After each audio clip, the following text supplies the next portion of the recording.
ইমাজউদ্দিন প্রামাণিক কলসি নিয়ে দাঁড়াইছিলেন, লতিফ শেখ নৌকা নিয়ে দাঁড়াইছিলেন, ঠিক কিনা? সেই দিন অল্প কিছু কয়েক হাজার ভোটে শামসুল আলম প্রামাণিক হেরে গেছিল, সঠিক কিনা? তার জন্য হেরে গেছিল আপনারা জানেন না? এই ডাক্তার টিপুর নেতৃত্বে, সেই দিন কিন্তু কংগ্রেস মার্কে ভোট হয়েছিল। আরো আমি বলতে চাই, আমি এখন একটু প্রশ্ন করবো আপনাদের কাছে। শামসুল আলম প্রামাণিক আমাদের আইকন ছিল, কথা ঠিক? শামসুল আলম প্রামাণিক মান্নার প্রাণ ছিল, ঠিক? প্রামাণিক মান্নার উপকার ছিল, ঠিক? তারপরেও বেলাল ভাই তার বক্তব্যের মাঝে বলে দিছে টিপু তাকে রেহাই দেয়নি, কলসির ভোট করার জন্য তাকে আমরা হেরে গেছি, আমরা প্রাণ গেছি।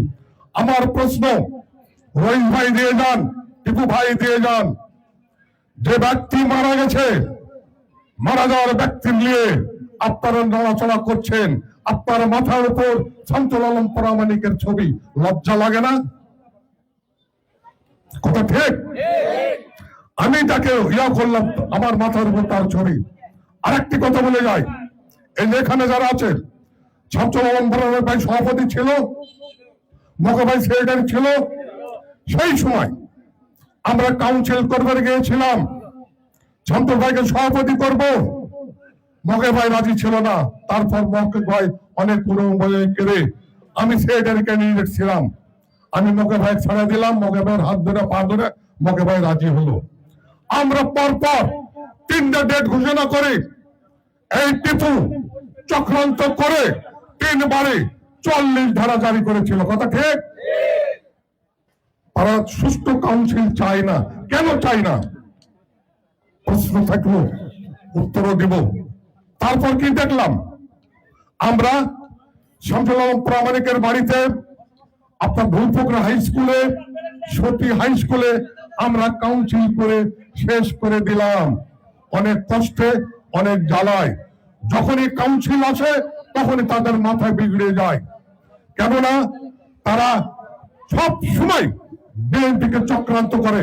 কিছু পোষা আমরা জানি না কে বা কাহারা মেরে ফেলে দিয়েছিল, যে তারিখে মুখ্যমন্ত্রী বিদ্যার লাশ ওখানে, শামসুল আলম প্রামাণিক মধ্যে, এই পারে টিপু, এই পারে মকে, পিছন সারিতে ছিলাম আমরা। এরপরে দাফন কাফন হয়ে গেল, বেশ 2 মাস কি 2.5 মাস বা 1 মাসের মধ্যে মনসুর মিদ্দার হত্যাকারী ধরা হলো। ধরা পড়ার পরে তাকে যখন রিমান্ডে নেওয়া হলো, তখন টিপুর নাম জড়ে গেল, শামসুল আলম প্রামাণিক টিপুর নাম দেয় নাই। স্পষ্ট কথা শুনে নেন, যে মনসুর মিদ্দাকে হত্যা করেছিল তার মাধ্যম দিয়ে টিপুর নাম আসছিল, তাহলে শামসুল আলম প্রামাণিকের কোনো দোষ আছে? তার বিনিময়ে শামসুল প্রামাণিককে কি করা হলো? 1/11 পরে শামসুল প্রামাণিকের এগেনস্টে বয়লারের মুরগি চোরার কেস দিয়ে দিল টিপু। কেন? শামসুল কি চোর? চাঁদাবাজি মামলা দিল, শামসুল কোথাও চাঁদাবাজি করেছে? প্রশ্ন করবেন আপনারা, বরাবর চক্রান্ত করে তারা। শামসুল আলম আমাদের ছিল ব্যান্ড, শামসুল আলম ছিল আমাদের হৃদয়ের লোক, মনের লোক, কাছের লোক। তাকে চাঁদাবাজি করার তকমা দিয়ে দিল এই টিপু সাহেব। তারপরে কি হলো? এই কেস থেকে কি করে বাঁচলো একটু জানালেন, চ্যালেঞ্জ থাকলো, তার লিখিত ডকুমেন্টস যদি দেখতে চাই বলবেন, চ্যালেঞ্জ করবেন, আমরা ডকুমেন্টস দেখাবো।